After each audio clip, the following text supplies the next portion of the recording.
O Ironman... Que é a prova que não nasceu para dar certo. Exato.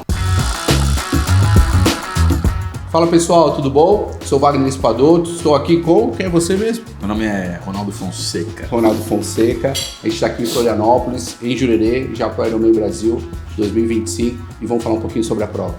Bora. E aí? Quais são as intenções aqui, Wagner? As minhas são as piores, né? Sempre. Fala pra mim, você quer ver o atleta morrendo na prova ou você quer ver um atleta bem, sem frio? Como é que o que você acha que vai acontecer no dia da prova? É porque é a pergunta da semana. Vai estar frio? Vai estar calor? Vai estar chovendo? O que você acha que vai acontecer? Eu acho que nós vamos ter que largar em qualquer condição, isso não tem jeito, mas as expectativas são as melhores, porque o que nós estávamos esperando em todos os anos era aquele dia mais chuvoso.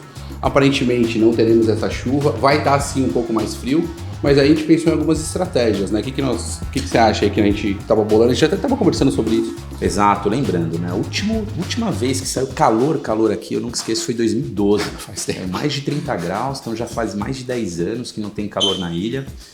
E, bom, enfim, tô dando muita chuva. Bom, a estratégia que a gente estava observando, Vagnão, a gente espera que seja uma prova muito parecida com a dos últimos anos. Em termos de tempo, você diz, né? Em termos de tempo. A gente tem a variável do frio, que eu acho que vai acontecer, né? Que aí muitos atletas, inclusive, vão perder um pouco mais de tempo ali na transição para poder se preparar melhor para sair, que tem aquela questão de quando você sai da água, pessoal, nessas condições, tem alguns pontos que são extremamente importantes. Você nada numa água relativamente não tão fria, mas quando você sai molhado e entra na bicicleta, a questão da velocidade, do vento contra ali, você tem uma sensação térmica muito pesada. Então essa transição, se não bem feita, se o atleta não se aquecer bem, a gente acaba tendo problemas por todo o restante da competição. Exato, e aí é uma coisa que a gente bate muito, né? A questão da reposição, né? Tanto de ingesta de carbo ou de líquido. O atleta ele acaba perdendo e não sente isso por causa do frio, né? Porque o atleta ele tem uma percepção de que ele está perdendo, né? Ele tem uma falsa percepção de que não está perdendo, porque no frio ele não sente, né, o corpo dele ficando tão suado, né? Então não é perceptível isso. Mas a gente que está de fora, a gente consegue perceber, principalmente no macaquinho, nosso macaquinho que é mais escuro, o atleta às vezes ele vem com aquela perda de sal gigantesca, né? Porque a gente acaba vendo os caras basicamente ali no retorno da bike, né? Quando os caras saem para pedalar, quando eles saem para pedalar, no retorno da bike, quando ele está entregando a bike chegando na T2. E quando ele passa aqui em frente da Casa TT, aqui na Búzios, que a gente vê aquele lastro de sal muitas vezes, a primeira coisa que a gente fala, cara, hidrata, cadê seu liquids? Né? A gente brinca. Eu acho que tem um ponto muito importante, que é em qualquer condição, você tem para diferentes atletas, diferentes prejuízos em termos de água e eletrólitos. É importante ter essa atenção, a gente sabe disso. Mas qual seria a nossa dica, assim, o que você acha interessante o atleta na prova observar, além de a roupa, porque muitas vezes a roupa é um parâmetro, mas ela não pode ser o único parâmetro.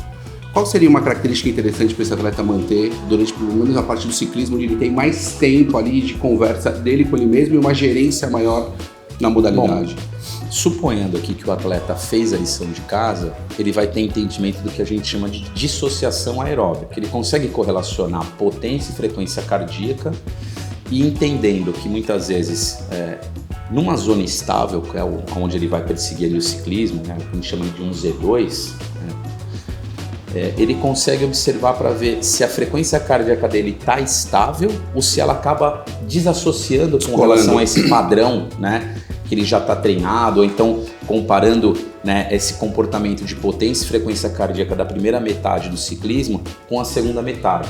Se o atleta tiver uma consciência de tudo isso, de saber ler o que está acontecendo, eu acredito que ele consegue errar menos, porque como a prova é muito extensa, principalmente o ciclismo representa 50% do tempo total da prova para a maioria dos atletas, é onde o atleta ele consegue tomar decisões de forma mais pensada, mais facilitada, porque a bike ele não vai precisar parar para pensar, a bike está em movimento, ele consegue diminuir um pouquinho o ritmo. Ele consegue parar de pedalar sem diminuir o movimento. Exato, essa é a questão. Exato.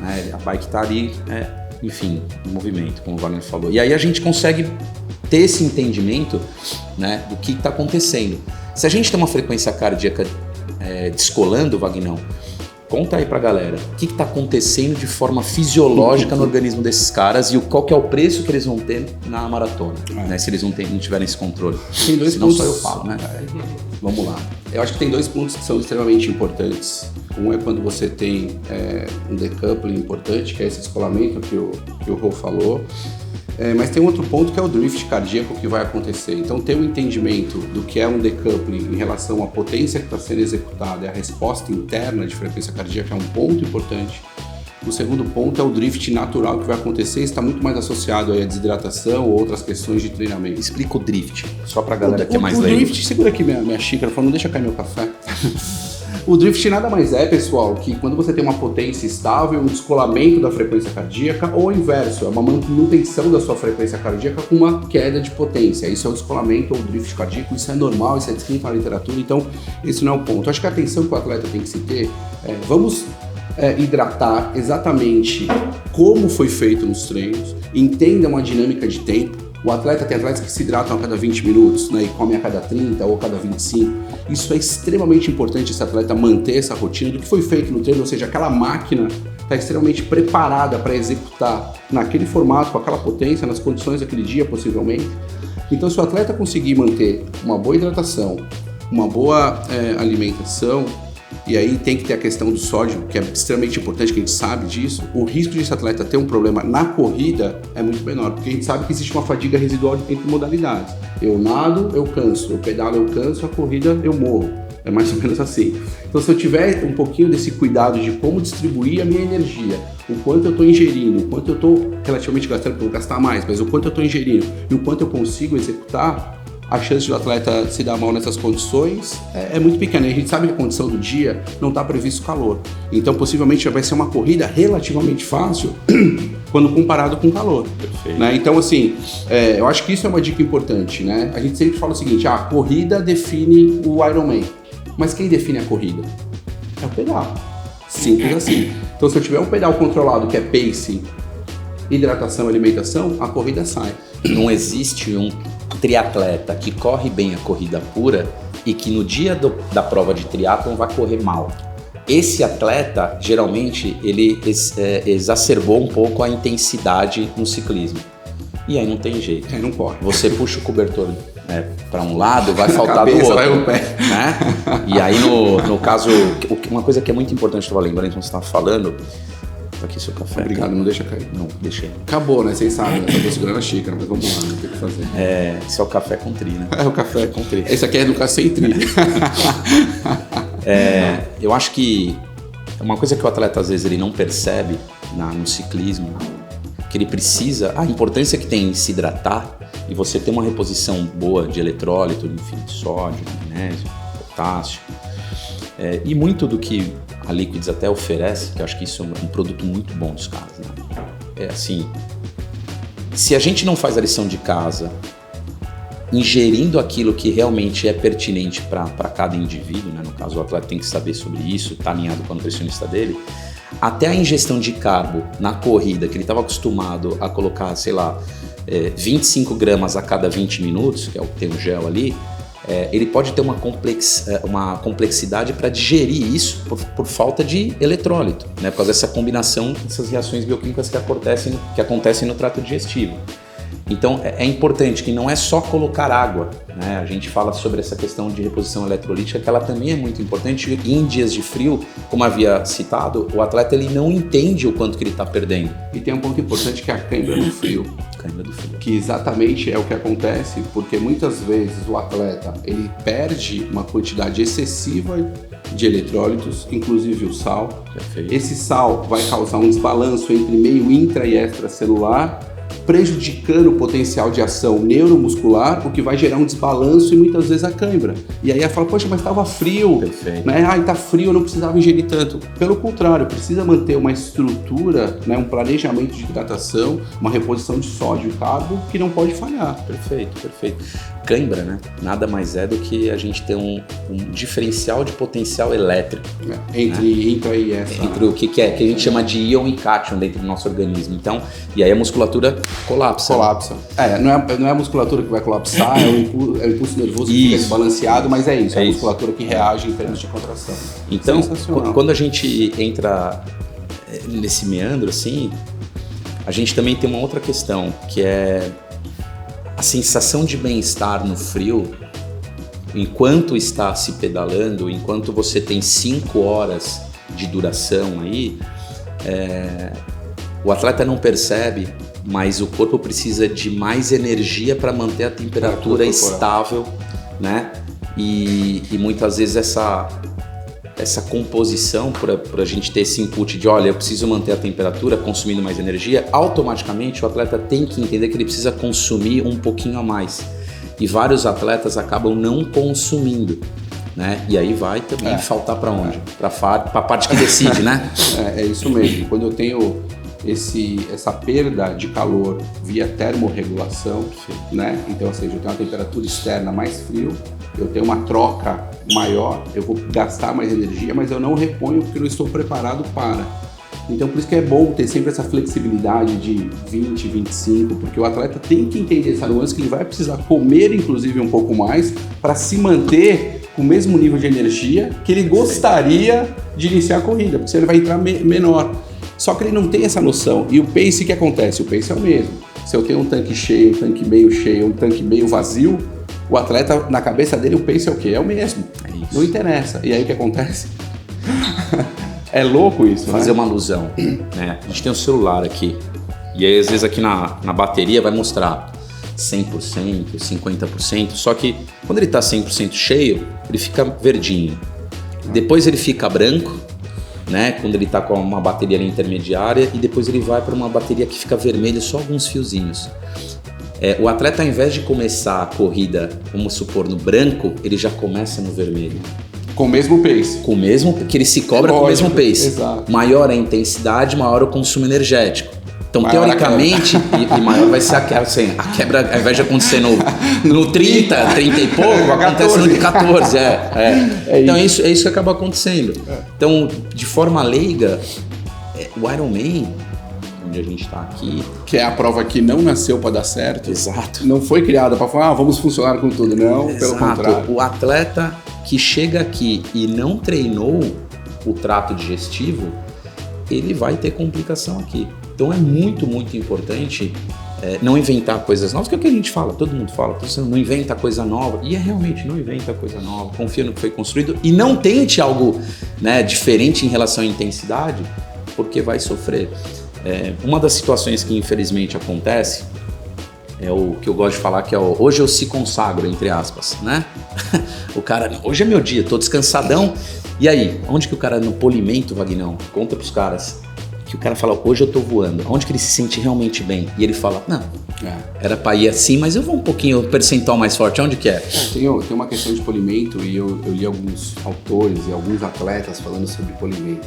E o polimento, aquela parte final ali onde você vai descansar o seu atleta, manter algum nível de intensidade para que ele não reduza tanto o condicionamento, mas que ele chegue pronto e descansado. Então é normal uma queda controlada em termos de condicionamento. Mas o que a gente acompanha muitas vezes, os erros mais comuns é o atleta achar que por ele estar descansado ele se sente bem, então ele quer fazer muito mais força, né, ali na semana da prova, sendo que nenhum treino desenvolve mais esse atleta, aquela velha história uma frase sua boa. Nenhum treino aqui melhora mais o atleta, mas qualquer treino pode prejudicar o atleta para a grande prova, então isso é muito importante. E normalmente o que a gente vê é que o atleta começa a realmente se sentir bem quinta, sexta, assim, até às vezes sábado de manhã. E é esse atleta que vai performar bem. É esse atleta que no dia vai chegar pronto, que é onde a gente realmente acerta o taper. Quando o atleta chega uma semana, 20 dias, 15 dias antes, tô bem, tô me sentindo descansado, alguma coisa tá errada. Ou ele já tá perdendo um fitness gigante, ou ele vai chegar cansado na prova e vai dar a sensação de moleza. Então isso é muito importante, tomar um cuidado, que é uma semana extremamente controlada. Para nós que olhamos números e números individuais de cada modalidade, ter esse cuidado de não errar no treino agora, para mais, né? Porque para menos, ok, de certa forma não vai alterar tanto, agora para mais é um ponto importante, é fundamental. Você estava falando e eu estava refletindo assim, né? A gente costuma falar que a semana de polimento é a semana mais importante que um atleta tem.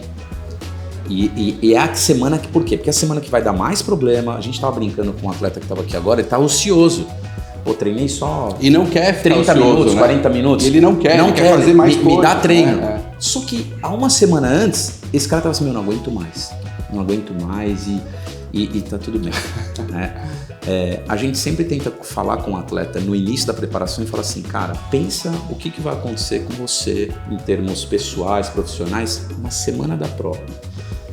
E aí a gente vai, passa ano, vem ano, o atleta continua errando as mesmas coisas. A ponto de, quando a gente observa o HRV desses atletas, que no momento do polimento era para ter, né, começar a subir, porque ele está mais descansado em termos de treinamento, a carga de treinamento diminui, mas a carga de vida aumenta, porque o cara tem o estresse da prova, o estresse da viagem, o estresse de estar aqui, é o kit, o LSS, que não funciona. Life Stress Score. Life Load Stress. Então, assim, é muito complexo essas relações, né? E aí explica pro atleta, para ele não olhar o reloginho dele a cada 5 minutos, o HIV dele, pelo amor de Deus, não olhe esse número agora. Exato.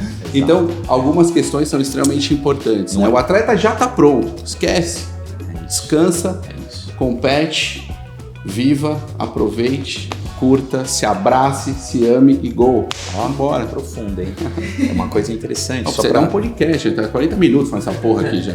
Depois a gente pede uns cortes aí. Mas enfim, só pra fechar esse ponto, é uma coisa que eu acho que é interessante. Se você tá bem preparado e assim, você fez o famoso feijão com arroz, como eu falo, no sentido, o Ironman não tem muito o que inventar. Personal best durante o treinamento... Não tá sendo preparado para o Ironman, né? O Personal Best é aqui no dia 1/6, que é o dia que acontece a prova. Contrata o Personal Best pro Instagram. Bom, não existe um corpo extremamente bem preparado com uma cabeça fraca e vai mal. E muitas vezes, infelizmente, nessa fase final que o Wagner citou, é muito preponderante para nós aqui. Tecnologia agora, nesses dias que antecedem, ela não vai colocar a gente para cima. O que vai colocar a gente para cima é a gente entender esse espírito que foi construído até a linha de largada. Porque o dia aqui passa voando, né, para todos os atletas. Então, para você que está fazendo a primeira vez o Ironman, cara, é uma frase que nem uma vez falaram aqui e eu concordo, eu não lembro agora quem, mas curta o primeiro Ironman, porque o primeiro é o único primeiro, e não vai ter nunca mais, né? Não se cobra, aproveite isso aqui. Quem tá vindo para cá para fazer outras marcas, que é o segundo, terceiro, sei lá o quê, ok, curta também e saiba aproveitar tudo que foi construído nesse processo, que a gente aprende um monte, né? Claro. Acho que o Ironman é uma prova que mexe bastante com a gente, porque não é só pelo lado fisiológico na construção do atleta, mas é como a gente sempre fala aqui dentro, é como que a gente encara isso quando a gente percebe o atleta mudando os hábitos, mudando o entendimento sobre o estilo de vida que é o triatlo. Então, isso para nós é o que mais... Completar, todos irão possivelmente completar, acontece problemas, mas a maioria está pronto para completar.